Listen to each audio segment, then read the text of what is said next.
Well, hello and welcome back to Shadowworks Media. I'm your host, James Fondren, and this is my first video of the year. It is the end of January, close to the end of January 2023. It's January 29th, 2023 when I'm recording this video podcast, and I guess, content that I'm going to be putting on multiple platforms. I'm obviously I'm on YouTube, but I'm going to also put this on Rumble and also Odyssey, which is blockchain based. And I really haven't put videos up on Odyssey, but that's going to change in the near future because I truly believe that you need to spread your work across multiple platforms in the event of censorship. You lose one platform, you still have two other platforms to fall back on. So that's basically what I'll be doing. And I wanted to give everybody an update. Obviously, there's a topic for today's video, but I wanted to give everybody an update on where I am with my first novel, my first science fiction novel that I'm self-publishing, and I wanted to talk about that in greater detail. So essentially, it's very exciting for me because I spent a lot of time kind of just thinking about the story, and eventually you got to put it down on paper or put it down in a Word document, which I'm doing, and I think I have about 2 chapters left for the first book. But the thing about it is I have 3 books in my head right now. So the problem is you have 3 books, well, you have to go about and write them. You have to move your fingers, and the input that goes into that keyboard is processed on the screen, and the output should be an entertaining, fun, hopefully exciting science fiction novel. So I'm excited about it. In terms of what I'm doing to self-publish it, I have to save and raise the funds for that, and I'm going to be doing that on my own, saving my own money to do the self-publishing. So it's something that I'll be doing in the near future. But my timeline for releasing this book, well, there's other considerations that are at play, so I have to hold off a little bit, but not too long. But that'll give me an opportunity to save, to hire a copy editor, and kind of clean it up a bit. Maybe work out some kinks in the story, make some revisions to the first manuscript, the first novel, and then work from there. So I'm still using, in a side topic, I'm still using Midjourney. They came out with 2 different versions since the last video. Obviously, version 4. The last video that I posted, that is version 4, and Niji, which is like an anime-based imaging prompt maker, whatever you want to call it. And my thoughts on Midjourney are, I started using it prolifically when I first got it. It was incredible because it's like, oh, what would this look like? What would that look like? What would this be? What would that be? And then it got to the point to where I didn't use it so much. Part of that is time, and it cuts into my writing too. I mean, let's just say what I do for a living, it's a very linear thing to do, and it's, as an individual, for me, it's difficult to switch modalities from doing something linear to doing something that is kind of right-brained as opposed to left-brained and creative. And you kind of have to train yourself to do that, and that's what I'm doing. So it's a process for me, but you have to give yourself the break. You can't always be in left brain linear thinking all the time. You have to, especially if you're a creative person. I think the key thing for me, and I think this is important, and then we'll get into the main topic I want to discuss in this video, but the main thing for me is, if you're creative, and this was me for a very long time, if you're creative but you don't have any direction, what is the point of what you're doing? What is the point of your art, whether you draw? What is the point of your writing, whether you write? These are important questions, because I've said it before, this, if you are an artist, and you're somewhat, I even hate to say the term because it's almost passé now. There was a time when it wasn't passé, but it is. It's if you're awake, okay, If you know what awake means, and I'm not talking about other iterations of awake, I'm talking about really being awake and being aware of what's going on in the world and understanding objective morality and understanding where human consciousness is at, and really having your finger on the pulse as to where human consciousness is at. And then this is going to be what we're talking about in today's video, and how things are caused and how those cause lead to certain effects, and then you get the manifested reality that we're all living in right now. If you understand those dynamics, then you have, and you're a creative person, you have to use your gifts for the good. You have to use your gifts in a positive way. You have to contribute to humanity. You have to leave something behind for other people to learn from so they can grow. You never know. Your book, your podcast, your drawings, your art may change somebody's life. It may inspire somebody to change their way of thinking, change their worldview, maybe untether themselves from rigid belief systems that have held them back and have kept them from growing in human consciousness. So that's my main takeaways. If you're creative, and you see, for me, it's really, I feel blessed because these images, they pop into my head spontaneously. I'll be doing something, whether I'm, getting ready for my day, or I'm walking, a thread for a story comes into my head. Either it's a different story than what I'm currently writing with these 3 manuscripts that are going to be 3. I'm about to finish the first one, and as soon as I finish the first one, I'm moving into the second one. But it just pops into my head. I can't explain it. It's there. And it's like, well, this is a gift. There are many people I know personally, they cannot do this. They don't have this gift. And then the question is, what are you doing with the gift? Well, you got to get off your rear end, and you have to do something to affect change. Be the change you want to see in the world. Otherwise, it's a tacit approval of what's going on. So, and look, I don't talk about contemporary events. You want to learn about contemporary events, there's many people who are going to tell you about the daily soap opera that's in the news. I'm not doing that. But what I think is more important than that is getting back to the understanding of cause and effect. Causality is important because basically, and other people have used this analogy, so I'm not going to take credit for it, but I think it's the best one out there for our current condition, our current state of humanity. The situation we have right now is basically you're inside of a movie theater, and there's a group of people inside of a movie theater, and the movie's terrible. It's terrible. And people are throwing their popcorn, they're throwing their soft drinks, they're throwing their junior mints, whatever, at the screen, and shouting and scratching and cursing and this and that. And it's too late. It's too late because you are in what is called the realm of effects, right? And like I said, I can't take credit for this analogy, but it's a beautiful analogy and it makes a lot of sense, right? It has to be changed in the projection room, right? Where the video feed is coming and going through the electrical workings of the projector to put that on the screen in the movie theater. You have to change what is being projected if you want to change the outcome that's on the screen. And that's essentially what the analogy is. But I'll take it a step further. You have to change what is available to be put on the screen, to be projected on the movie screen in the theater. And a lot of people are out there right now, and they're complaining about the state of entertainment. And that, look, you want to go watch that? There are countless channels about people complaining about entertainment companies, and all that. But again, most people who are taking in that, they're taking it. It's like it's some form of catharsis. They're taking in those videos, and they're like, "Well, what are you doing to turn the tide here? What are you doing to contribute to the effort, to fight back, to put something out there that you know is good and is morally correct?" And what are you doing about it? We're not doing anything.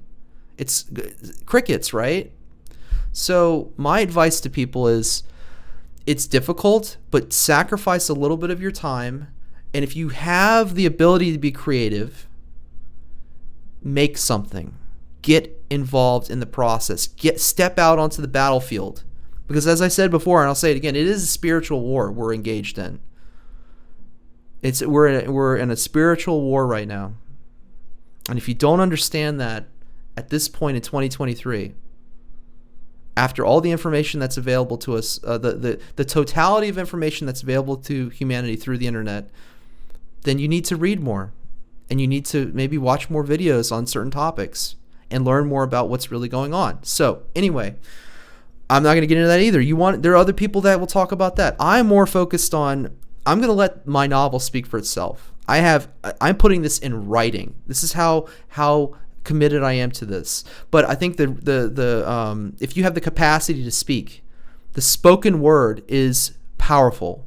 And if you can do this, if you can do something simple like this, and maybe I'll get into what my setup is one day and I'll explain it.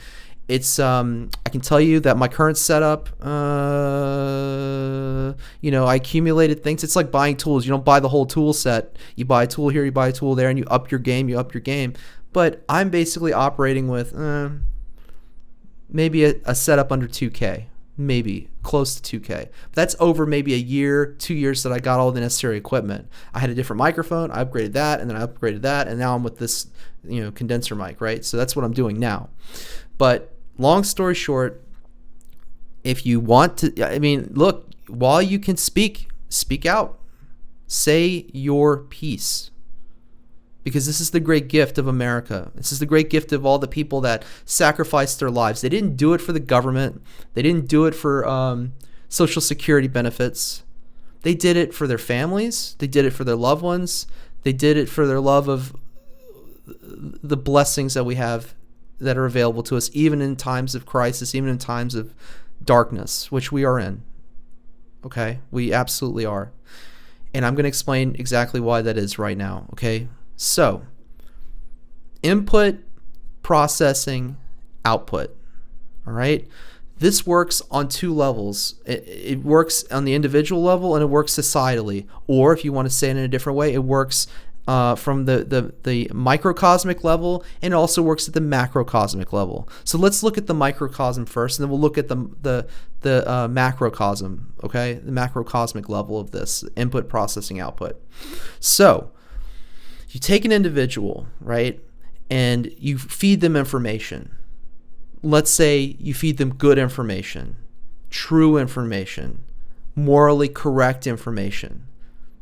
Their brain processes that information like a computer. They adopt those behaviors based on, the truth of it, what they know, the quality of the information, right? And then they're processing that, like I said, like a computer in their brain, in their mind. And then what do they do with that? The next phase is output. They output the information. And primarily, it's not everybody doing this, where you're on a video camera and you're uploading yourself onto social media or some kind of video platform like YouTube or Rumble or Odyssey or BitChute. It's not necessarily that. It's very basic, very simple. It's easy to overthink this. The output is in their behavior. How do they conduct themselves in the world? How do they behave? How do they treat other people? Do they treat other people with respect? Do they treat other people with kindness? Or do they treat them with disrespect? And do they treat them with cruelty? Right? Look, I live in New York City, and I've said this multiple times. Every day is an opportunity to do a social experiment / social observation. I do it every day because I drive every day in the city, and just about every day, local to where I am, but I could go anywhere I want, but that's not the point, right? I'm just local to where I'm at, right? Just look at how people act. When I first moved here, I found it interesting that, obviously in a very busy, high population, high density area, I try to avoid making left turns. I'll just use this example, okay? I'm going off on a side story, but it's going to get to a point, okay? I avoid making left turns on a busy road because I try to find another way to get from point A to point B without inconveniencing other people and holding up traffic. I realize that my time is not more valuable than other people's time. So I avoid that action, and maybe there's a store that I don't go on that side of the street. If I'm coming the other way, at some point, maybe then I go to that store, but I'm not going to inconvenience other people. But when I first moved here, what New York drivers do, New York City drivers, they drive around the car. So if the car is here and you're coming down the street, what's that? Oh, we're just going to go around it. I thought that was like the rudest thing ever. But, I also do it now. But I'm careful about it, and if the conditions are right, I'll do it. If it's unsafe, I won't do it. But I thought, wow, okay, but that's how that is here. But it goes beyond that, right? So then you have like people cutting other people off. People, sometimes you have an intersection where it's opposite street parking and everyone's parked and it's normally a 2-lane street going one way and everyone's parked on the side, so you lose one lane. So then there's 2 lanes and it merges to 1 lane. You have people coming from the left that are cutting everybody who are in that middle lane that everybody needs to merge into.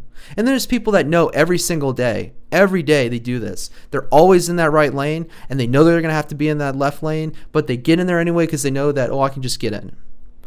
It's me, I. How can I get ahead? I come first. My time's more important than everybody else. You know, the other day I saw a parent in a playground, and his children were running on the play set on the playground, and he was outside of the playground, had his back turned to these children, not watching them, watching what they were doing. And then at some point, their behavior and what they were doing was a risk to other children. They could have hurt other children by running too fast on the things, knocking over other children. Look, it's not the child's fault. It's the parents' fault. It's their responsibility. They're not teaching them moral behavior. They're not teaching them. They don't care enough. They don't care enough about their own children, and because they don't care enough about their own children, that's going to ripple effect, and it's going to harm other people's children. And then you have one parent that's going to have to deal with another parent that's not really a parent. Right? So that's another thing. You can look at this so many different ways. These are just recent observations that I've had.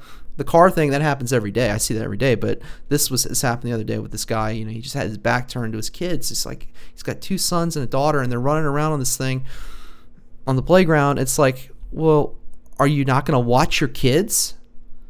You know? You're just going to let them run wild, and you don't care. You don't care. See, so that's the individual microcosmic level of this. The macrocosmic level of this is millions and billions of people having false beliefs. They believe in things that are untrue. They give legitimacy to things that are untrue. And therefore, they give their tacit approval for things that are untrue and evil and wrong. Like the belief in authority. There is no such thing as authority in nature, right? We're talking philosophy now. There is, but this is also reality. So people, you know, our institutions, right? The faith in the institutions. I'm going to stop right there, but you get my idea. Like, people buy into what they're fed, whether it's on the news, it's on TV. I don't even watch television anymore. I haven't watched television in years. But they're starting to turn the internet into a cesspool as well. It already is. You know, not the dark web, but, you know, where you can access other information. But the 10% of the internet that most people are on, whether it's social media or they're on search engines or news websites or whatever it is, the limited scope and view of what they use the internet for, because they're not even involved doing something as simple as recording themselves and doing something like this. So think about that. Like, you know, as we think, we will feel, and as we feel, we will act in the world. So you have to align yourself with reality as much as possible. There isn't your truth and somebody else's truth. There is the truth, right? The whole convention, there's his truth, your truth, and then there's his story, your story, then the truth, right? That's where that comes from. The truth is not just somewhere in the middle, but it's somewhere objective, separate from what we think it is. And we have to do a validation process. You have to validate things that you take in, and you have to validate your own beliefs.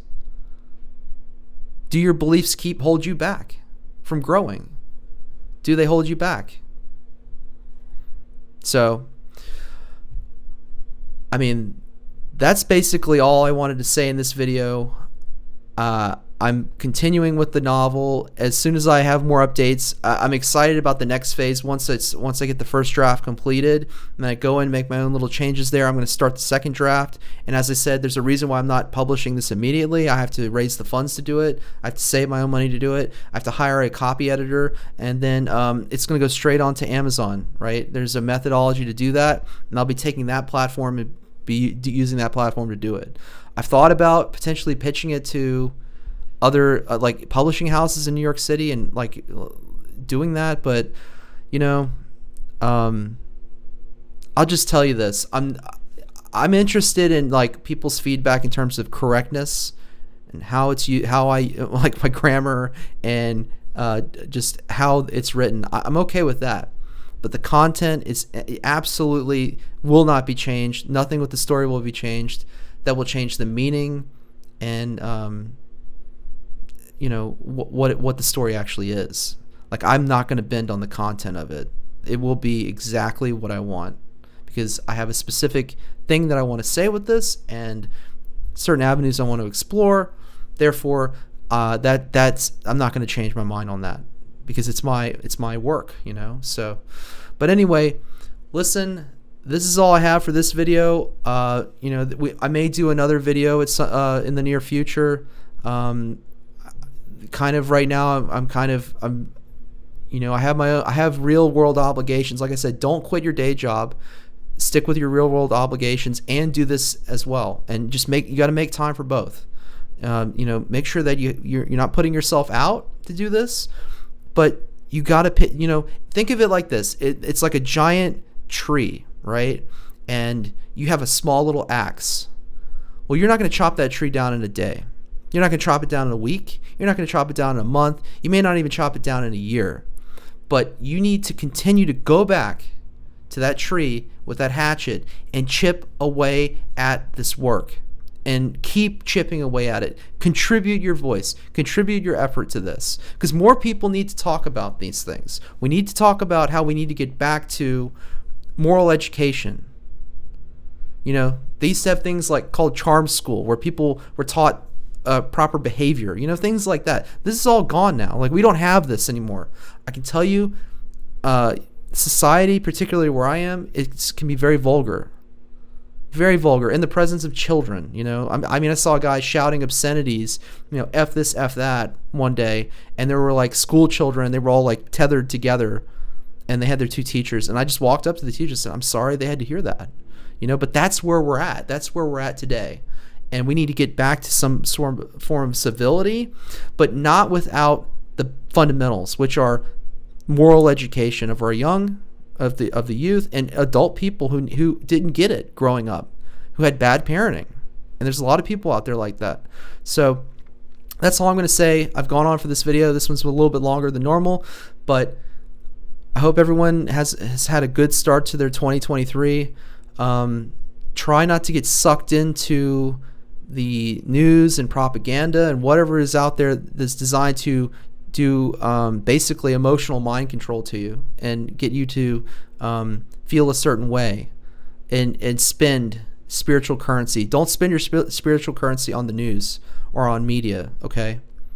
If it's good media, fine. But, you know, enjoy your life, work hard, and remember to always follow your passion. I'll catch you right here next time at Shadowworks Media.